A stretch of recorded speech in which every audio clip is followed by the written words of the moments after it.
How to fix iPhone email not working. Hey everyone, welcome back. In this video I will show you how can you fix iPhone email not working. So let's get started. First, as you have to check your internet connection, make sure your Wi-Fi or mobile data is working properly. As you can check for any VPN or proxy settings. For that, open up settings. Now from here tap on general. From here, scroll down and tap on VPN and device management. From here, make sure you have not added any VPN.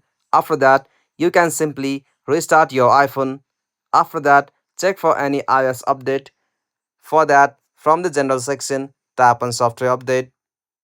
Now from here, make sure your iOS version is up to date. After that, simply from the settings section again, you'll have to scroll down and tap on apps. From apps, simply find out the application mail. After that, tap on that. Now from here, tap on mail accounts.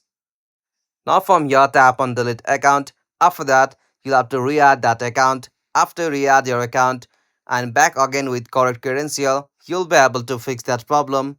If you found this video helpful, please make sure to like and subscribe for more iPhone tutorial like this. Thanks for watching. Have a good day.